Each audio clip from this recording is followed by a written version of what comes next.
नमस्कार, स्वागत है आपका इस कक्षा में। हम लोग पढ़ रहे थे वर्ण विचार, और वर्ण विचार के अंतर्गत हमने पढ़ा था वर्णों के विषय में। वर्णों के साथ ही हमने पढ़ा वर्णमाला। वर्णमाला के अंतर्गत हमने आपको बताया कि स्वर और व्यंजन से मिलकर वर्णमाला बनी है, तो हमने स्वरों के विषय में पढ़ा था। स्वरों के भेदों के साथ साथ हमने अयोगवाह के विषय में पढ़ा था। अयोगवाह के बाद हमने व्यंजनों के विषय में पढ़ा था। व्यंजनों के अंतर्गत हमने सामान्य व्यंजन और संयुक्त व्यंजन के विषय में पढ़ा था, और संयुक्त व्यंजन के साथ ही हमने यहाँ पर सभी स्वरों की मात्राओं के विषय में पढ़ा था। और मात्राओं के विषय में पढ़ने के बाद हमने आपको वर्ण और अक्षर के विषय में हमने आपको बताया था कि वर्ण भाषा की सबसे छोटी इकाई को कहते हैं, और अक्षर कहते हैं जिनको एक झटके में हम बोल सकते हैं, एक बार में बोल सकते हैं, यानी कि जिनमें किसी चीज़ का व्यवधान ना हो। जैसे हम बोलते हैं अ, तो यहाँ पर ये क्या है, ये एक वर्ण है। और ये अगर हम बोलते हैं क, तो ये एक वर्ण नहीं है, ये एक अक्षर है। अ का हम कोई और खंड नहीं कर सकते, पर इसका हम एक खंड कर सकते हैं। इसमें एक अ जुड़ा हुआ है। पर हम जब बोलते हैं, जब भी हम बोलने चलते हैं, तो स्वर हमेशा व्यंजनों के साथ जुड़ जाते हैं। इसलिए उनको बोलते, जैसे ही हम बोल रहे चले, जैसे हम बोल रहे कमल, यहाँ पर क में अ की मात्रा आकर जुड़ गई है। ये एक साथ बोले जा रहे, क से हम अ को अलग नहीं कर पा रहे हैं, इसलिए क के साथ अ जुड़ा हुआ है, और बोलते समय वह उसके साथ ही निकलता, उससे अलग नहीं होता। इसलिए इनको क्या कहते हैं, अक्षर कहते हैं। और वर्ण किसे कहते हैं, जिनका हम भाषा की सबसे छोटी इकाई, जिसका दूसरा खंड न किया जा सके। इस का हम एक खंड कर सकते हैं, खंड है, इसको इसके मूल रूप में हम लिख सकते हैं। तो अब हम जब इतना इस जगह पर अब हम पढ़ने शुरू करेंगे वर्ण संयोजन और वर्ण वियोजन। और देखिए यहाँ लिखा है, स्वर एवं व्यंजन वर्णों के योग को वर्ण संयोजन कहते हैं। कहने का क्या मतलब है, जहाँ पर स्वर और व्यंजन, आपने स्वरों की मात्राएं पढ़ी हैं, जब उन स्वरों की मात्राओं का प्रयोग करके हम शब्द बनाते हैं, तो और उन अक्षरों को जोड़ देते हैं। जैसे हम बोलें आपसे अमर, अमर, तो यहाँ पर इसका अगर हम पर देखें, यहाँ पर संयोजन हुआ है। संयोजन का मतलब जुड़ जाना। वर्ण संयोग, वर्ण संयोजन, ये सभी पर्यायवाची शब्द हैं। वर्ण संयोग, संयोग का मतलब क्या है, संयोग, संग मतलब साथ में, और योग मतलब जुड़ना। जब सभी वर्ण और अक्षर आपस में जुड़ जाएं, तो उन्हें क्या कहते हैं, वर्ण संयोजन या वर्ण संयोग। जैसे यहाँ पर अमर, अमर में अ है, और अ के साथ में म, और म में एक अ है, और अ के बाद एक र है, और उस र में एक अ है, और साथ ही साथ ये जो म है और र है, ये अपने मूल रूप में हैं। तो अगर हम यहाँ पे वर्णों की संख्या करें, तो वर्ण कितने हैं, 1 2 3 4 5, 5 वर्ण हैं। अमर, अमर, म और र में भी एक एक अ छुपा हुआ है। तो इसे क्या कहते हैं, हम इसे कहते हैं वर्ण संयोजन। जब वर्णों को खोल के लिखा जाए, तो उन्हें कहते हैं वर्ण वियोजन, या वर्ण वियोग, या वर्ण विच्छेद।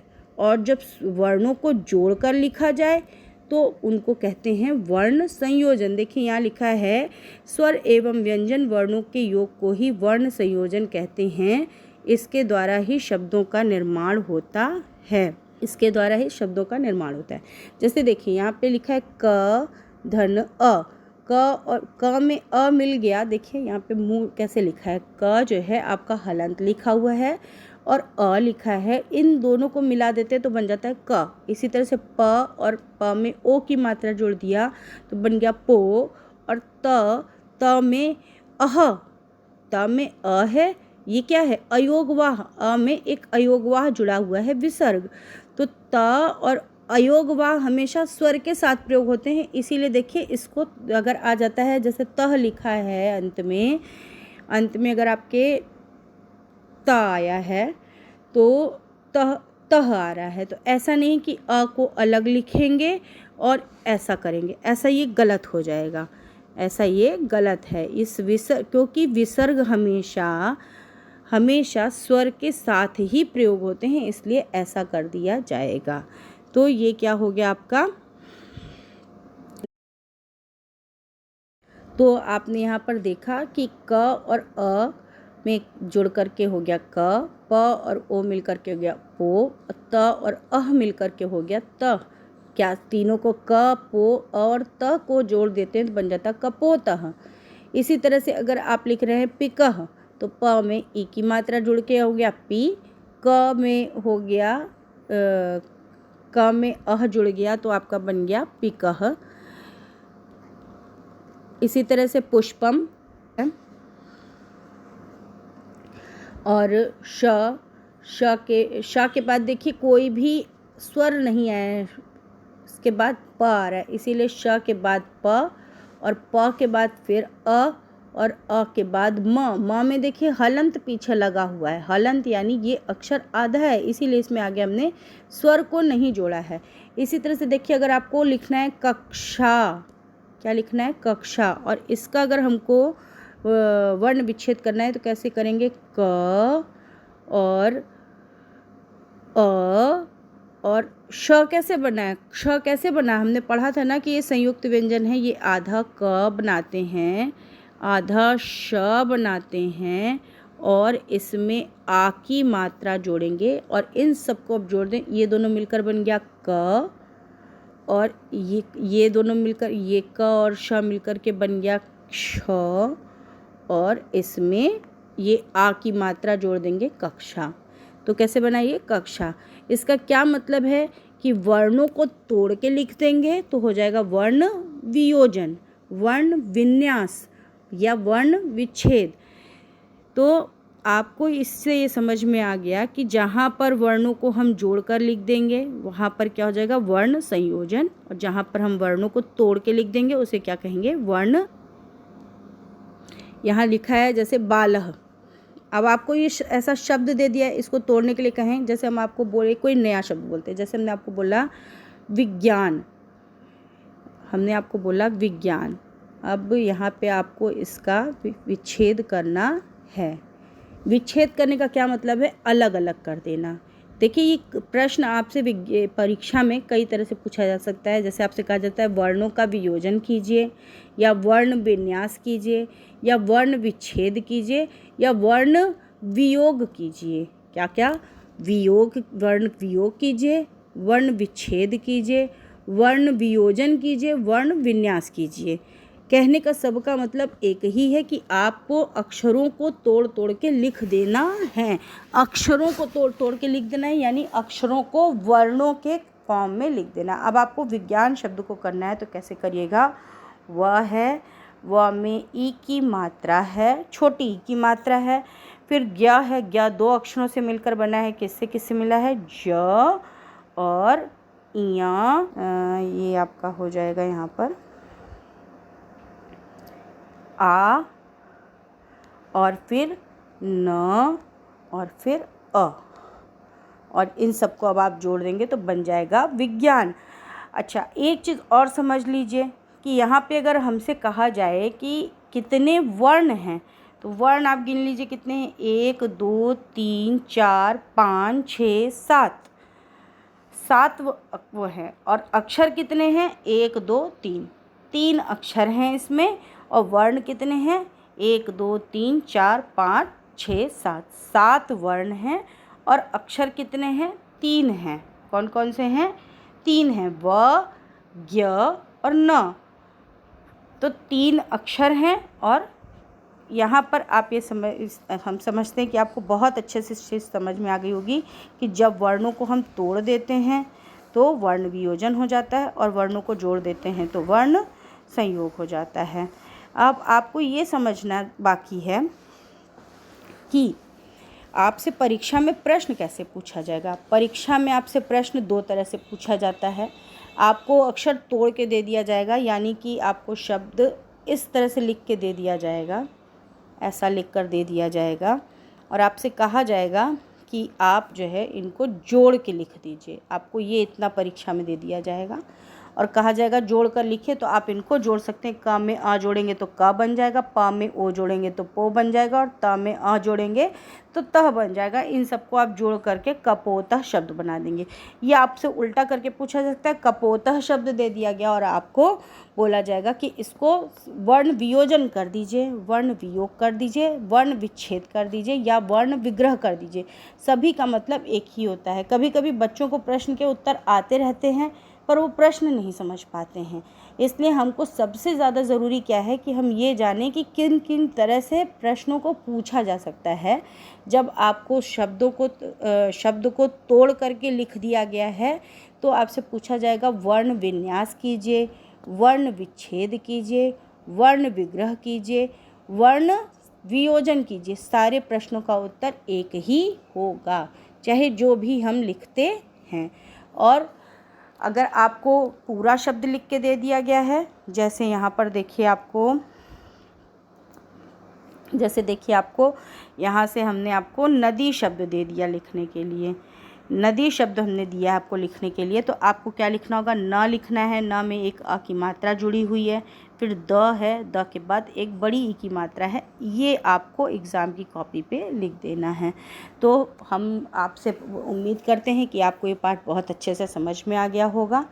जहाँ ना समझ में आया हो उसको आप कमेंट बॉक्स में आकर के पूछ सकते हैं और आप इसको अच्छे से समझिए। और देखिए एक चीज़ और समझ लीजिए कि जैसे मान लीजिए क्यारी, एक चीज़ छूटी जा रही थी, इसको भी हम आपको समझा दें। क्यारी, मान लीजिए ये लिखा हुआ है, इसका हमको वर्ण विच्छेद करना है। तो कैसे करेंगे। क है, क के बाद कोई स्वर आया है क्या, नहीं, क्योंकि ये आधा है इसलिए इसको हम ऐसे ही लिखेंगे। फिर य हो गया और य के बाद एक बड़े आ की मात्रा है इसलिए आ कर दिया हमने। और इस या के बाद र आया है इसलिए ये र हो गया। र के बाद हमने यहाँ से ये र है, र के बाद हमने यहाँ से बड़ी ई की मात्रा लगाई है इसलिए बड़ी ई आ गई। तो यहाँ पे अगर हमको वर्ण पूछा जाए कितने वर्ण हैं तो 1 2 3 4 5 वर्ण कितने हैं इसमें 5। पर हमसे अगर पूछे जाए अक्षर कितने हैं, अक्षर कितने हैं, अक्षर यहाँ पर 2 ही हैं, या है और र है। क्यों, अक्षर क्या है जिनको हम एक बार में बोल जाएं। यहाँ तो क केवल बोलिए आप, क्यारी, आधा क को बोलने के लिए हमको या की मदद लेनी पड़ रही है।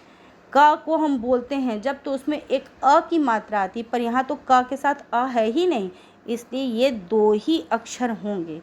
इस चीज़ को बहुत अच्छे से समझ लीजिए, क्योंकि परीक्षा में कभी कभी, और ये कभी कभी बड़ी बड़ी परीक्षाओं में, जैसे आपसे यूपीएससी वगैरह की परीक्षाओं में चीज़ पूछ लिया जाता है और वहाँ पे बच्चे अटक जाते हैं कि तो का भी दिख रहा है, इसको जोड़ लेना चाहिए। पर नहीं, जिनका उच्चारण करते समय हमको स्वर की आवश्यकता पड़ रही है वो वर्ण होंगे, पर यहाँ पे तो है ही नहीं स्वर। क और या के बीच में कोई स्वर है क्या, नहीं है ना, इसलिए इसको हम अक्षर नहीं गिनेंगे। अक्षर यहाँ पे क्या है, या है और र है, इसलिए क्यारी शब्द में अक्षर अगर गिनेंगे तो अक्षर 2 हैं और वर्ण कितने हैं। अब वर्ण गिन लीजिए, 1 2 3 4 5 वर्ण है 5 और अक्षर हैं 2। तो इस तरह से हम ये समझ रहे हैं कि अब आपने इस पाठ को पूरी तरह से पढ़ लिया है, पूरी तरह से समझ लिया है और इसका अभ्यास कीजिए, क्योंकि इसमें कुछ भी ऐसा बहुत कठिन है नहीं, बहुत ही इंटरेस्टिंग है चैप्टर। आपको बस ये देखना है कि जब आपको वर्ण दिए गए हैं तो उनको उन वर्णों को आप समझिए, अक्षरों को समझिए और उनको जोड़ करके शब्द को बनाइए। शब्दों को पढ़ने के बाद आप ये समझ लीजिए कि किन किन अक्षरों से मिलकर के शब्द बना है और वो उनमें कौन कौन से वर्ण आए हैं।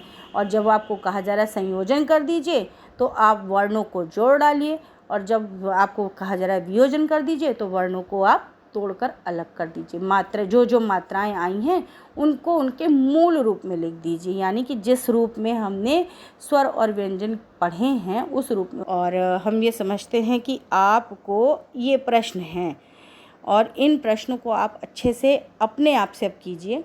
जहाँ कहीं आपको दिक्कत आ रही है उसको आप कमेंट बॉक्स में पूछ सकते हैं और आप अपने दोस्तों को भी दे सकते हैं कि देखिए जब समस्या हो तो उन्हें वो बता सकते हैं।